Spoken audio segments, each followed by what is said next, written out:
ബലൂചിസ്ഥാനെ അനുകൂലിച്ചു എന്നതാണ് ഞാൻ ചെയ്ത ആ ഒരേ ഒരു തെറ്റ് എന്ന് എനിക്ക് തോന്നുന്ന ഒരു കാര്യം. അറിഞ്ഞോ അറിയാതെയോ ഒളിഞ്ഞും തെളിഞ്ഞും പരസ്യമായും രഹസ്യമായും നമ്മളിൽ പലരും പറഞ്ഞുകൊണ്ടിരിക്കുന്ന ഒരു വാചകം എന്റെ വായിൽ നിന്ന് വന്നു. അത് രാജ്യവിരുദ്ധത എന്നുള്ള രീതിയിൽ നിങ്ങൾ സംസാരിച്ചാലും എനിക്ക് ഒരിക്കലും അംഗീകരിക്കാൻ പറ്റില്ല. കാര്യം ബലൂചിസ്ഥാൻ ആർമി എല്ലാ അർത്ഥത്തിലും പിന്തുണ കൊടുത്തിട്ടുള്ളത് ഇന്ത്യ രാജ്യത്തിനാണ്. ബലൂചിസ്ഥാൻ പാകിസ്ഥാനെ ടെററിസ്റ്റ് കൺട്രി എന്ന് വിശേഷിപ്പിക്കുന്നു.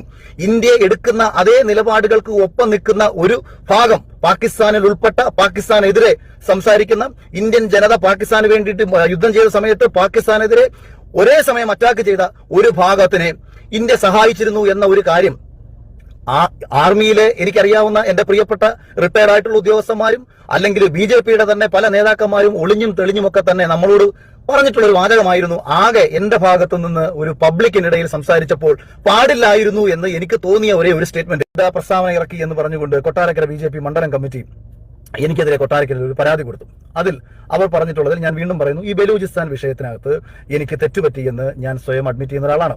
കാരണം ആ വിഷയത്തിനകത്ത് അടിസ്ഥാനം ഉന്നയിക്കത്തക്ക തെളിവുകൾ നൽകാൻ കഴിയില്ല. പക്ഷേ ഉന്നയിച്ച കാര്യങ്ങളോ മറ്റു വിഷയങ്ങളോ ഒന്നും ഞാൻ പറഞ്ഞത് ശരിയല്ല എന്ന് ഇന്ത്യയിലെ പലരും പറയില്ല എന്നുള്ള ഉറച്ച ബോധ്യവും എനിക്കുണ്ട്. പക്ഷേ അതേസമയം തന്നെ കൊട്ടാരക്കര മണ്ഡലം കമ്മിറ്റി അവിടെ പറഞ്ഞു വെച്ചേക്കുന്ന കാര്യങ്ങൾ എന്ന് പറയുന്നത് പാകിസ്ഥാനിലെ നിരായുധരെ കൊല്ലുന്നു എന്ന് ഞാൻ പറഞ്ഞുവെന്നും ഞാൻ ഒരിടത്ത് പോലും അങ്ങനെ പറഞ്ഞിട്ടില്ല എന്നുള്ള കാര്യം എന്റെ ലൈവിൽ വളരെ വ്യക്തമാണ്. എടുക്കുന്നത് എനിക്ക് ശരിയെന്ന് തോന്നുന്ന വിഷയങ്ങളിലാണ് ഞാൻ സംസാരിക്കുന്നത്. അത് നിങ്ങൾക്ക് ഇന്നലെ വരെ നല്ലതായിരുന്നു നിങ്ങൾക്ക് തോന്നി, ഞാൻ കഴിഞ്ഞ ദിവസം എടുത്ത നിലപാട് നിങ്ങൾക്ക് ശരിയല്ലാന്ന് തോന്നി. നിങ്ങൾ ഒറ്റയടിക്ക് തന്നെ എനിക്കൊരു പട്ടം പതിച്ചു തരികയാണ് ഉണ്ടായത്. എന്നാൽ നിങ്ങൾ ആരെങ്കിലും ഒരാൾ ഇപ്രകാരം ചിന്തിച്ചോ? അഖിൽമാരാർ ഇന്നലെ വരെയും രാജ്യത്തിന്, ഞാൻ നിങ്ങൾക്കെന്ന് പറയുന്ന രാഷ്ട്രീയത്തിനല്ല, നിങ്ങൾ ആഗ്രഹിക്കുന്ന ഒരു പർട്ടിക്കുലർ കാര്യങ്ങൾക്കുമല്ല, ഞാൻ ഈ രാജ്യത്തിന് അനുകൂലമായി സംസാരിച്ചിട്ടുള്ള ഒരാളാണെന്ന് നിങ്ങളിൽ ഒരാളെങ്കിലും പറഞ്ഞോ? നിങ്ങളിൽ ഒരാളെങ്കിലും ചിന്തിച്ചോ? ഇല്ല. പകരം നിങ്ങൾ നേരെ കൊണ്ടുപോയിട്ട് അതായത് ഇവിടുത്തെ നമ്മുടെ ഞാൻ പലപ്പോഴും കടന്നാക്രമിച്ചിട്ടുള്ള വിഭാഗമാണ് ഈ രാജ്യത്തെ സുഡാപ്പികൾ അല്ലെങ്കിൽ പോപ്പുലർ ഫ്രണ്ടിന്റെ മറ്റും പ്രവർത്തകർ. ഈ രാജ്യത്ത് നിന്നുകൊണ്ട് രാജ്യത്തിനെതിരെ ഭീകരപ്രവർത്തനം നടത്തുന്നവർ. അവരിലെ ഒരാളെ പോലെ നിങ്ങൾ എന്നെ കാണാൻ ശ്രമിച്ചു. അവിടെയാണ് ആകെ തോന്നിയിട്ടുള്ള നിങ്ങളോട് തോന്നിയ പരമപുച്ഛം. ഈ നാട്ടിൽ നിങ്ങളോട്, അതായത് ഇന്നലകളിൽ നീയൊക്കെയാണല്ലോ എന്നെ അനുകൂലിച്ചത് എന്ന് തോന്നിയിട്ടുള്ള പരമപുച്ഛം എനിക്ക് തോന്നിയ ഒരു നിമിഷം അതായിരുന്നു. ഒരു രീതിയിലും ഒരാളെ മനസ്സിലാക്കാതെ, ഒരാൾ എന്താണ് പറഞ്ഞതെന്ന് മനസ്സിലാക്കാതെ അന്ധരായ അടിമകളെ പോലെ നരേന്ദ്രമോദി ആയിക്കോട്ടെ RSS ആയിക്കോട്ടെ പറയുന്ന കാര്യങ്ങളെ പഞ്ചപുച്ഛമടക്കി വിശ്വസിച്ച് അങ്ങനെ ജീവിക്കാൻ ആഗ്രഹിക്കുന്ന വെറും തലയ്ക്ക് ബോധമില്ലാത്ത മനുഷ്യരായി മാറിയല്ലോ എന്നുള്ള ഒരൊറ്റ ചിന്ത മാത്രമേ. എന്തായാലും അഖിൽമാരാറിൻ്റെ കാര്യം ഇപ്പം മൊത്തം പ്രശ്നമായിട്ടിരിക്കുകയാണ്. കേസ് പോലീസ് എടുത്തിരിക്കുകയാണ്. അഖിൽമാരാർ എവിടെ ഒളിവിലാണ് എന്നുള്ളൊരു കാര്യമാണ്. ഫോൺ പോലും എടുക്കുന്നില്ല. കേസും കാര്യങ്ങളുമായിട്ട് മുമ്പോട്ട് പോയേക്കാണ്. അത് രാജ്യദ്രോഹ കുറ്റം വരെയാണ് ഫയൽ ചെയ്തൊക്കെയെന്നാണ് അറിയാൻ സാധിച്ചിട്ടുള്ളത്. തെളിവില്ലാത്ത കാര്യങ്ങളും ചുമ്മാ എന്തോ ലൈവിൽ വന്ന് ഇങ്ങനത്തുള്ള കാര്യങ്ങൾ ഓരോന്നും അത് രാജ്യത്തിനെതിരെ സംസാരിക്കുമ്പോഴത്തേനും നോക്കിയും കണ്ടും സംസാരിക്കണമായിരുന്നു.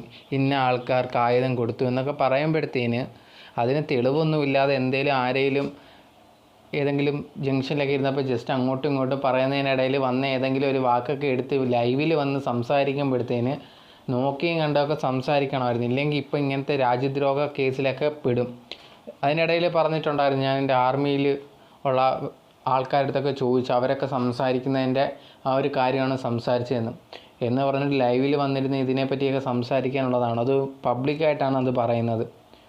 ഇപ്പം രാജ്യദ്രോഹ കുറ്റമൊക്കെ ആയിട്ടുണ്ട്. അഖിൽമാരാർ ഒളിവിലാണ്. എന്താണ് സംഭവം, ഇനി എന്താണ് നടക്കാൻ പോകുന്നതെന്ന് അറിയത്തില്ല. കേസായിട്ടുണ്ട്. നല്ല ശിക്ഷ കിട്ടാനുള്ള പണിയാണ് പുള്ളിക്കാരന് വന്നിട്ടുള്ളത്. എന്തായാലും ഇത്രയും നാൾ ഓരോ കാര്യങ്ങൾക്ക് പുള്ളിക്കാരൻ പറയുന്നത് ചിലതിലൊക്കെ പോയിൻറ്റും കാര്യങ്ങളൊക്കെ ഉണ്ടായിരുന്നു. പക്ഷേ ഈ സമയത്ത് പുള്ളി പറഞ്ഞത് വലിയൊരു മണ്ടത്തരമാണ്. അങ്ങനത്തെ ഒരു മണ്ടത്തരം ചെയ്യാനേ പാടില്ലായിരുന്നു. പക്ഷേ പുള്ളിക്കാരൻ ചെയ്തു. ഇനി മുമ്പോട്ടുള്ള കാര്യം ഗവൺമെൻറ്റും പോലീസും എല്ലാം നോക്കിക്കോളും. അതിൽ വേറെ ആരും ടെൻഷൻ അടിക്കുകയൊന്നും വേണ്ട. പക്ഷേ അഖിൽമാരാറിനെ പോലെ തന്നെ കുറേയധികം പേര് പ്രസ്താവന ഇതേ കണക്ക് രാജ്യത്തിനെതിരെ സംസാരിച്ചവരൊക്കെ ഉണ്ട്. റിയാസ് സലിമിനെ പോലുള്ള രാജ്യത്തിൻ്റെ എതിരെ സംസാരിച്ചവർ. അവർക്കും എതിരെയൊക്കെ കേസ് ഇനി എന്താണെന്ന് എന്നുള്ളൊരു കാര്യം അറിയാനുണ്ട്. എന്തായാലും ഇങ്ങനെയുള്ള രീതിയിൽ രാജ്യത്തിനെതിരെ സംസാരിച്ചവർക്ക് കറക്റ്റായിട്ടുള്ള ശിക്ഷ തന്നെ കൊടുക്കണം. അതിലൊരു വീഴ്ചയും വരുത്തരുത് എന്നുള്ള കാര്യമാണ് എന്നെപ്പോലെ കുറേയധികം പേര് ആഗ്രഹിക്കുന്നത്. സോ ഈ ഒരു വീഡിയോ കാണുന്ന കുറേയധികം പേര് അഖിൽമാരാറിനെ സപ്പോർട്ട് ചെയ്യുന്നത് ഉണ്ടായിരിക്കാം, എതിർക്കുന്നവരും ഉണ്ടായിരിക്കാം. സോ എന്തായാലും നിങ്ങളുടെ അഭിപ്രായങ്ങൾ എന്താണെന്ന് അറിയാൻ എനിക്ക് ആഗ്രഹമുണ്ട്. കമൻറ്റ് ബോക്സിൽ കമൻറ്റായിട്ട് രേഖപ്പെടുത്തുക. നിങ്ങളുടെ അഭിപ്രായങ്ങൾ എന്താണ് അഖിൽമാരാറിനെ പറ്റിയുള്ളത് എന്നുള്ളത്. സോ മറക്കാതെ കമൻറ്റ് ബോക്സിൽ കമൻറ്റായിട്ട് രേഖപ്പെടുത്തുക. സോ അതുപോലെ തന്നെ ഈ വീഡിയോ കാണുന്നവർ മറക്കാതെ ലൈക്ക് ചെയ്യുക, ഷെയർ ചെയ്യുക, സബ്സ്ക്രൈബ് ചെയ്യുക. എന്നാൽ മാത്രമേ ഇനി ഇടുന്ന വീഡിയോസ് നിങ്ങളിലേക്ക് എത്തത്തുള്ളൂ. Okay, by.